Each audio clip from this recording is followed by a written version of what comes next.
Hello मेरे प्यारे बच्चों। हेलो फ्रेंड्स, आज हम पढ़ेंगे हिंदी में क्लास 5 में पाठ 1 को, जिसका नाम है विमल इंदु की विशाल किरणें। आइए इस प्यारी सी कविता को पढ़ेंगे, उसका शब्द अर्थ देखेंगे और इस पाठ के प्रश्न उत्तर देखेंगे। वीडियो अच्छा लगे तो लाइक कर लें और चैनल को सब्सक्राइब जरूर कर लें। सबसे पहले हम पाठ की रीडिंग करते हैं। विमल इंदु की विशाल किरणें प्रकाश तेरा बता रही हैं। अनादि तेरी अनंत माया जगत को लीला दिखा रही हैं। प्रसार तेरी दया का कितना ये देखे ना हो तो देखे सागर। प्रसार तेरी दया का कितना है ये देखे ना हो तो देखे सागर। तेरी प्रशंसा का राग प्यारे तरंग मालाएं गा रही हैं। तुम्हारा स्मित हो जिसे निरखना, तुम्हारा स्मित हो जिसे निरखना, वो देख सकता है चंद्रिका को, वो देख सकता है चंद्रिका को। तुम्हारे हंसने की धुन में नदियां, तुम्हारे हंसने की धुन में नदियां निनाद करती ही जा रही हैं, निनाद करती ही जा रही हैं। जो तेरी होवे दया दया निधि, जो तेरी होवे दया दया निधि, तो पूर्ण होता ही है मनोरथ, तो पूर्ण होता ही है मनोरथ।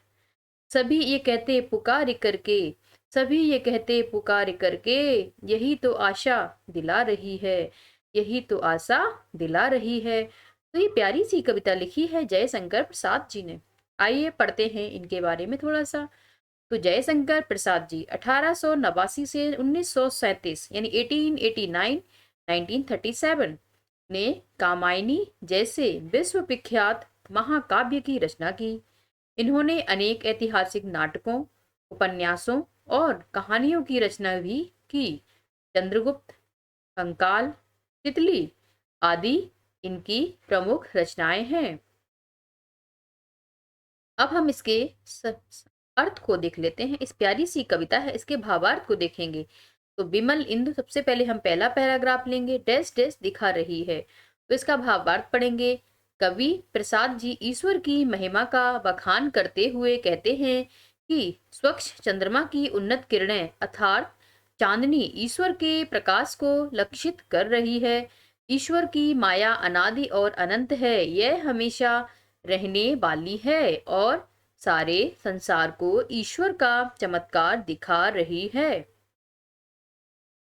प्रसार तेरी डैश डैश गा रही है। ईश्वर की दया का फैलाव यानी विस्तार कितना अधिक है, यह अधिक फैले हुए समुद्र को देखने से पता लगता है। वास्तव में भगवान दया के सिंधु हैं। सागर की लहरों के गान में ईश्वर की प्रशंसा के राग गाया जाना उद्देश्य है। अगला है तुम्हारा स्मित डैश डैश जा रही है। कवि कहता है कि जिसे ईश्वर का मंदहास निहारना हो, वह चंद्रमा की चांदनी देखे। ईश्वर के हंसने की ध्वनि नदियों की लगातार कल कल करने की ध्वनियों में सुनाई पड़ रही है। लास्ट है जो तेरी डैश डैश डैश दिला रही है। का भावार्थ है हे दया के समुद्र ईश्वर, जिस पर तेरी कृपा हो जाती है उसकी सब इच्छाओं की पूर्ति हो जाती है। प्रकृति के भिन्न भिन्न रूप, चंद्रमा, समुद्र की लहरों के समूह आदि सभी ईश्वर की उच्च स्वरों में वर्णित करके आशा का संचार कर रहे हैं। तो हमने भावार्थ पढ़ लिया प्यारे बच्चों। वीडियो अच्छा लग रहा हो तो लाइक कर लें और मुझे सपोर्ट करने के लिए चैनल को सब्सक्राइब भी कर लें। अब हम इसके वर्ड मीनिंग देख लेते हैं।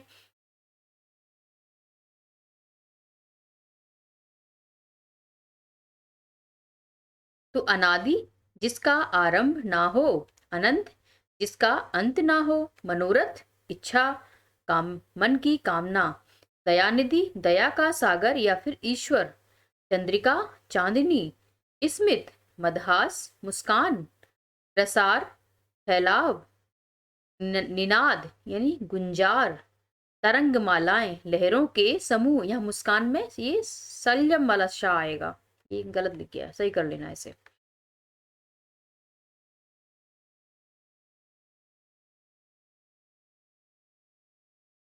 बोध प्रश्न है। अब हम उत्तर लिखिए। पहले प्रश्न पर आ गए हैं। ईश्वर की महिमा प्रकृति के किन किन रूपों में दिखाई दे रही है? दिए गए उत्तरों को सही क्रम में लिखिए। तो मैं यहाँ पे सही क्रम लेकर आई हूँ। तो पहला है ईश्वर का प्रकाश, इसका सही हो विमल इंदु की विशाल किरणों के रूप में। उसकी दया का प्रसार सागर के रूप में। उसकी प्रशंसा के राग सागर की लहरों के गान में। ईश्वर का मंदहास चांदनी के रूप में। ईश्वर के हंसने की धुन नदियों के निनाद में। ठीक है, तो ये सही उत्तर है। दूसरा प्रश्न है परमात्मा को दया निधि क्यों कहा गया है? इसका उत्तर लिखेंगे। परमात्मा संसार में सबसे अधिक दयावान है या दयालु है, इसी कारण उन्हें दया निधि कहा गया है। तरंगमालाएं क्या कर रही हैं? तो उत्तर लिखेंगे। तरंगमालाएं ईश्वर के प्रशंसा के गीत गा रही हैं। प्रभु की दया की तुलना सागर से क्यों की गई है?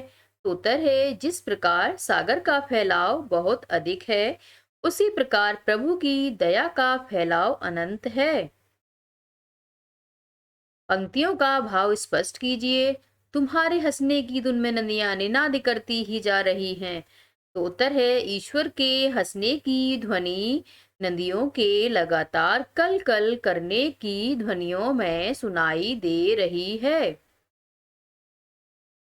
तेरी प्रशंसा का रागी प्यारे तरंग मालाएं गा रही हैं, इसका अर्थ देखेंगे। सागर की लहरें ईश्वर की प्रशंसा के गीत या राग गा रही हैं।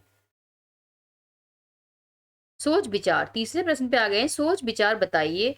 प्रकृति द्वारा निर्मित 10 चीजों के नाम लिखिए। तो हम लिखेंगे, वैसे तो प्रकृति में सारी चीजें प्रकृति द्वारा ही निर्मित हैं इस धरती पर, बट हम कुछ 10 चीजों के नाम यहाँ लिखेंगे। जल, पेड़ पौधे, जीव जंतु, पर्वत, वायु, नदी, पहाड़, समुद्र, पक्षी और सूर्य। तो ये 10 चीजें हो गई हैं प्यारे बच्चों। वीडियो को पॉज करके आप लिख लेंगे, मैं वीडियो को आगे बढ़ा रही हूँ।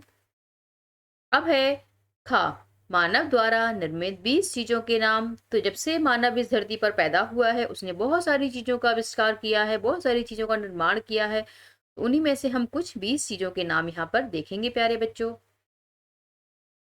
कुर्सी, मेज, कार, बस, रेलगाड़ी, साइकिल, बर्तन, ट्रक, मकान, जूता, चप्पल, mobile, computer, TV, fridge, washing machine, cooler, पंखा, रेडियो, हीटर, किताब।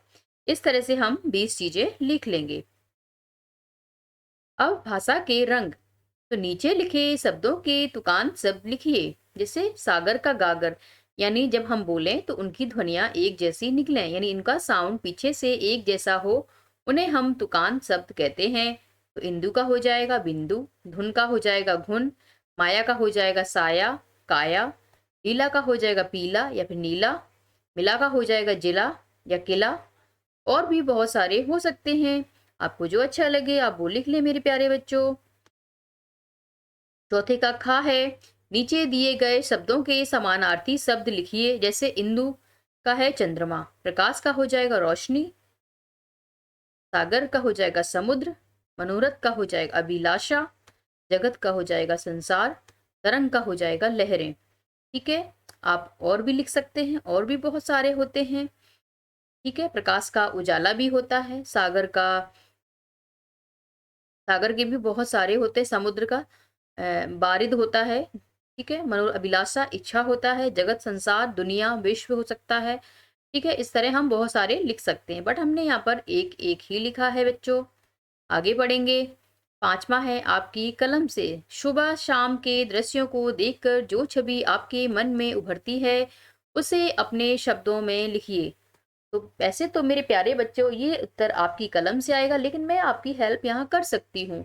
तो सुबह शाम में जब हम आसपास के दृश्यों को देखते हैं, तो हमें बहुत सुंदर दृश्य दिखाई देता है। एकदम साफ आसमान, सुंदर पेड़ पौधे, खेत खलिहान में शांति, ध्वनियों में चिड़ियों की आवाज में चींची और कोयल की कूकू, सरसर चलती हवा महसूस होती है। आप उत्तर को और बड़ा या छोटा अपने अनुसार कर सकते हैं। छठा है अब करने की बारी। कविता का अभ्यास कर कक्षा में भावपूर्ण ढंग से सुनाइए। तो ये मेरे प्यारे बच्चों, कविता को स्वयं याद कर कर कक्षा में सुनाएं। यानी कि ये जो प्यारी सी कविता है, विमल इंदु को विशाल किरणें प्रकाश तेरा बता रही हैं, अनादि तेरी अनंत माया जगत को लीला दिखा रही हैं, प्रसार तेरी दया का कितना ये देखी ना हो तो देखें सागर, तेरी प्रशंसा का राग प्यारे तरंग मालाएं गा रही हैं। तुम्हारा स्मित हो जिसे निरखना वो देख ही सकता है चंद्रिका को, तुम्हारे हंसने की धुन में नदियां निनाद करती ही जा रही हैं, जो तेरी हो वह दया दया निधि तो पूर्ण होता ही है मनोरथ।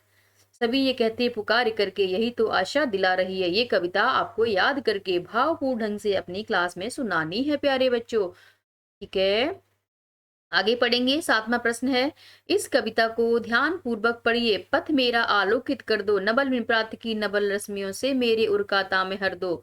मैं नन्ना सा पथिक विश्व के पथ पर चलना सीख रहा हूँ, मैं नन्ना सा विहग विश्व के नभ में उड़ना सीख रहा हूँ। पहुंच सकूं निर्दिष्ट लक्ष्य तक, मुझको ऐसे पग दो पर दो, पाया जग से जितना अब तक और अभी जितना मैं पाऊं, मनोकामना है यह मेरी उससे कहीं अधिक दे जाऊं। धरती को ही स्वर्ग बनाने का मुझको मंगलमय बर दो। तो ये प्यारी सी कविता आपकी लिखी है द्वारिका प्रसाद महेश्वरी ने। अब हमें इस कविता पर 3 प्रश्न बनाइए। इस कविता को मनचाहा शीर्षक दीजिए, कविता पर चित्र बनाइए। तो एक एक प्रश्न को एक एक करके आइए देखना स्टार्ट करते हैं। तो अब इस कविता पर आपको 3 प्रश्न बनाने हैं। आपके प्रश्न इस कविता के अनुसार अलग भी हो सकते हैं या आप चाहें तो इनको भी ले सकते हैं। तो पहला प्रश्न बनेगा, प्रस्तुत कविता में कवि ईश्वर से क्या प्रार्थना कर रहा है। दूसरा बनेगा, कवि ने किस पथ पर चलने की कामना की है। दूसरा होगा, विहंग बनकर किस नभ में उड़ना चाहता है। तो ये 3 प्रश्न हमने बना लिए। अब है कविता को मनचाहा शीर्षक दीजिए। तो हम दे सकते हैं मेरा पथ आलोकित कर दो। ठीक है, हमने ये शीर्षक दिया। आप कुछ और पर दे सकते हैं, जैसे कि मेरा मेरा रास्ता प्रकाश से भर दो, मेरे रास्ते में उजाला कर दो। बहुत सारे होते हैं। पथ मीन्स होता है रास्ता, आलोकित यानी कि प्रकाशित कर देना। लास्ट प्रश्न है, कविता पर चित्र बनाइए। तो हम इस पर एक प्यारा सा चित्र यानी कि धरती पर चंद्रमा का सूर्य ले लेंगे, पहाड़ ले लेंगे, पर्वत ले लेंगे, धरती ले लेंगे, फूल ले लेंगे, घास ले लेंगे और शांति प्रेम और ज्ञान का हम यहाँ पर धरती पर लुटा रहे हैं। इस तरीके से हम इस चित्र को बना लेंगे। आप और भी कोई चित्र बना सकते हैं, पंछी उड़ते हुए, समुद्र का चित्र बना सकते हैं। इस कविता के आधार पर बहुत सारे चित्र बन जाएंगे। आप रेफरेंस के लिए इस चित्र का प्रयोग कर सकते हैं। बहुत ही इजी है इसको बनाना। वीडियो अच्छा लगा हो तो लाइक कर दें। मुझे सपोर्ट करने के लिए चैनल को सब्सक्राइब जरूर कर लें। बाय बाय, मिलेंगे अगले पार्ट में। तब तक के लिए बाय बाय, पढ़ते रहें।